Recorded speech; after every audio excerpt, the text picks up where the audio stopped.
इस वक्त मेरे साथ नमा जी हैं और नमा जी एक ऐसा नाम है जो हर एक बड़े से लेके बच्चे तक की ज़ुबान पर है। मैं गाज़ियाबाद में बैठा हूँ इस समय। लोकसभा चुनाव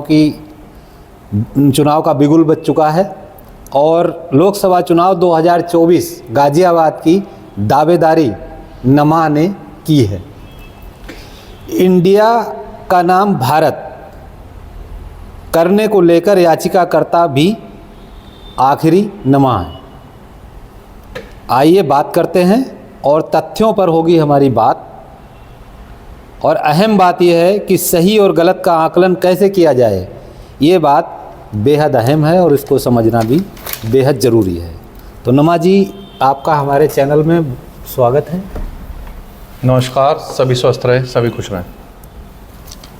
जैसा कि आपने चुनाव की दावेदारी कर रखी है और भाजपा से आपने टिकट की दावेदारी की है, भारतीय जनता पार्टी।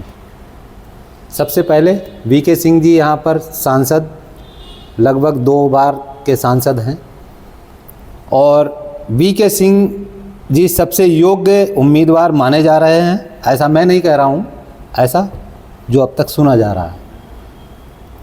आपका इस पर क्या कहना है? देखिए, बहुत अच्छी बात है। वीके सिंह जी हमारे आदर्श हैं, देश के लिए लड़े हैं, देश का नेतृत्व करा है, आर्मी का नेतृत्व करा है। शायद उनकी बराबरी में मैं कहीं नहीं टिकता, लेकिन भारत के लिए ही उन्होंने जंग लड़ी और भारत की ही जंग मैं भी लड़ रहा हूँ। मैं नाम के लिए लड़ रहा हूँ, वो ग्राउंड पर लड़ रहे थे। तो मेरा मानना तो ऐसा है कि अगर मौका देने की बात है और यूथ की बात चल रही है, तो कुछ लोगों ने मेरे से कहा कि आप वीके सिंह जी से मिलिए। उनका आशीर्वाद हमारी फाउंडेशन को पहले ही मिल चुका है और उन्हें खुद आगे बढ़ के मुझको या मेरा नाम रिकमेंड करना चाहिए, क्योंकि हम दोनों की लड़ाई तो सेम भारत के लिए रही है। और उन्होंने 10 साल बहुत अच्छा कार्य किया, गाज़ियाबाद को मतलब बहुत एक नए आयाम तक पहुंचाया है और आगे उन्हें मुझे सपोर्ट करना चाहिए और इस भारत की आवाज़ को पूरी करवाने के लिए और पूरे गाज़ियाबाद के हर एक नागरिक तक पहुंचाने के लिए मुझे एक मौका दिलवाना चाहिए। शीर्ष नेतृत्व आपको क्यों टिकट दे गाज़ियाबाद की सीट से, और गाज़ियाबाद की जनता आपको क्यों चुने? गाज़ियाबाद की जनता आपको क्यों चुने, ये सबसे बड़ा सवाल है। देखिए, मैं लोकल हूँ, गाज़ियाबाद में पला हूँ, यहाँ की गली गली एक एक नुक्कड़ से वाकिफ़ हूँ। भारत जो बन रहा है वो 140 करोड़ के लोगों के लिए बन रहा है। गाज़ियाबाद मुझे इसलिए चुनना चाहिए क्योंकि गाज़ियाबाद का मैं निवासी, गाज़ियाबाद की जनता जो मेरे सुनने में आया है और सभी लोग सुन रहे हैं कि गाज़ियाबाद को गाज़ियाबाद का ही नागरिक इस बार चाहिए।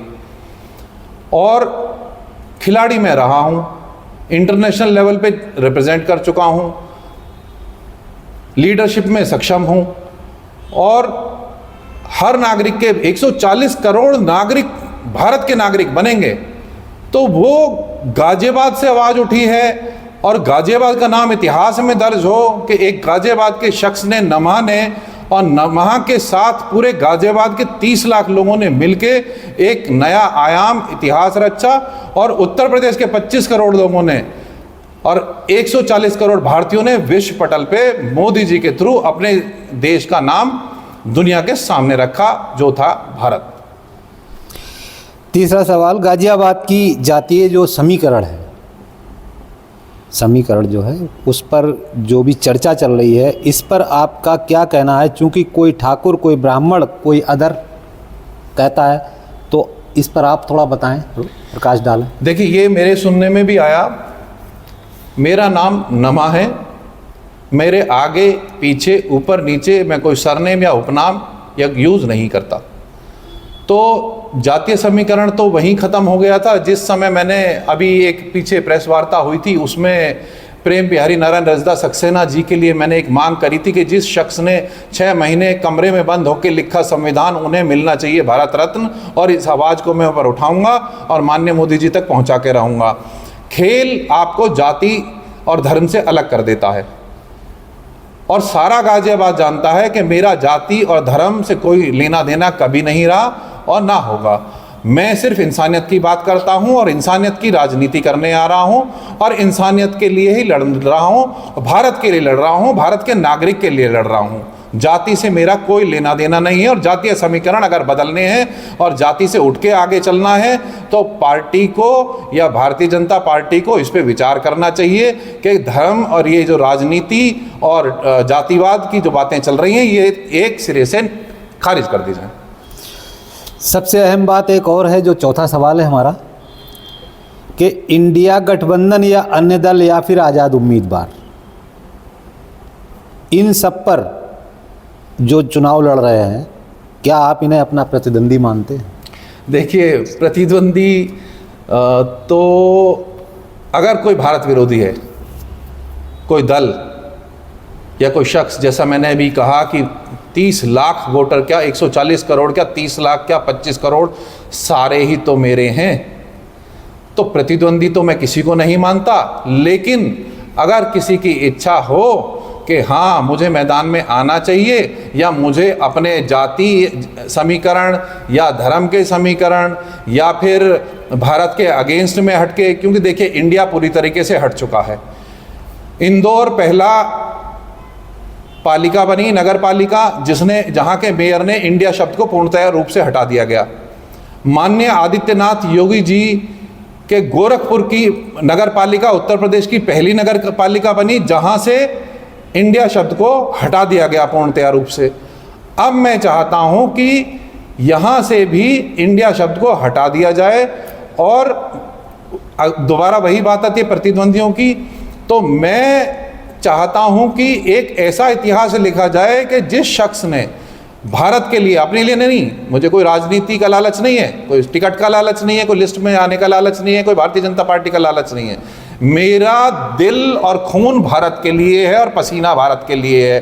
तो मैं चाहता हूं कि 30 लाख का 30 लाख वोटर एक मत होकर वोट करे और वो बताए कि हम गाजियाबादी हैं, हम उत्तर प्रदेश हैं और हम ही भारत हैं।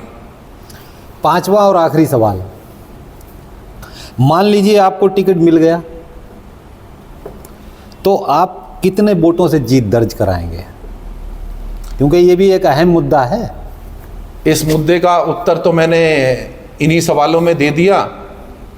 देखिए, अब जब प्रतिद्वंदी ही भारत के पक्ष में होंगे, बिना जाति के, बिना धर्म के होंगे, तो मुझे लगता है कि जितना जो मैक्सिमम वोटर होगा तो ये एक इतिहास दर्ज होगा कि अगर नमहा भारत के लिए लड़ा, खड़ा और हमें पूर्णतः रूप से मोदी जी के विश्व पटल पे रखने से लेकर हमारे हर कागज़ पे, जैसे नमहा हर कागज़ पे मेरा एक नाम है, लेके आपका मूल निवास प्रमाण पत्र से लेके इंटरनेशनल ड्राइविंग लाइसेंस तक, तो वैसे ही मैं हर कागज़ पर भारत, एक ही नाम चाहता हूं, देश का भारत। और मैं तो कहूँगा कि क्यों ना 30 लाख के 30 लाख वोटर, मात्र शक्ति पूरी 14 लाख 13 लाख जो भी है, 16 लाख जो युवा हैं, मेरे वरिष्ठ हैं, वो सारे के सारे वोट क्यों ना भारत को पड़ें, नमा को ना पड़ें, भारत को पड़ें। अच्छा नमा जी, एक बात और मैं पूछना चाहूँगा, आपने भारत का संविधान जी ये रख रखा है, ये कई बार मैंने अभी एक प्रेस कॉन्फ्रेंस आपने की थी, वहाँ भी इसको देखा मैंने, इसका मेन मोटिव? देखिए, ये हमारी आत्मा है, ये गणतंत्र है, एक प्रणाली है जिसको बनाया गया था। वर्षों लगे थे इसको लिखने में कि हम एक सिस्टम तैयार करें, जब ब्रिटिशर्स हमें आज़ादी देंगे, जब हमारे पास हमारा एक सिस्टम होगा कि हम इस प्रणाली को कैसे चलाएंगे। उस तंत्र को इंग्लिश में सिस्टम कहते हैं, गणतंत्र, सिस्टम जी। ये जो आप गणमान्य व्यक्ति हैं, तो हम लोग किस प्रकार चलेंगे, किस सिस्टम से चलेंगे, क्या हमारी नीतियां होंगी, कैसे हम खुशहाल रहेंगे।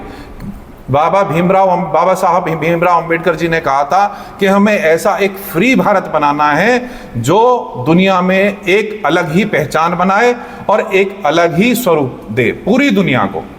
तो उसके लिए इसकी संरचना करी गई। तो ये मेरे लिए पूजनीय है। मैं जब भी कहीं जाता हूँ या प्रेस में या किसी इंटरव्यू में या कोर्ट में, तो संविधान हमेशा मेरे साथ रहता है। अगर ज़रूरत पड़ी और मुझे चलना पड़ा तो संविधान को लेकर मैं भी एक पैदल मार्च करूंगा माननीय मोदी जी के पास तक। धन्यवाद। जैसा कि आपने देखा, हमारे साथ नमा जी थे, और नमा जी एक ऐसा नाम है जिस नाम को तकरीबन बच्चा बच्चा जानता है। इसी के साथ मैं अपने जितने हमारे सब्सक्राइबर हैं जो देखते हैं, वो मैं उनसे ये गुजारिश करूंगा कि तरुण मित्र की ये खबर ज़रूर एक बार देखें। मेरी भी गुजारिश है सभी देखें और इसको ज़्यादा से ज़्यादा बढ़ाएं, क्योंकि हमारा नाम और हमारे देश का नाम हर कागज़ पर एक होना चाहिए। तो सभी इसको ज़्यादा से ज़्यादा लाइक करें, फॉरवर्ड करें, और इनके हमारे जो तरुण मित्र के हमारे माननीय वरिष्ठ पत्रकार जी हैं और कैमरामैन हैं हमारे, इनको बहुत ज़्यादा आप सपोर्ट करें, क्योंकि इन्होंने जो कार्य किया है वो बहुत ही सराहनीय है, देश के लिए है, भारत के लिए है, आप सबके लिए है, हम सबके लिए है। धन्यवाद। गाजियाबाद से लायक हुसैन के साथ कैमरा पर्सन अशरफ।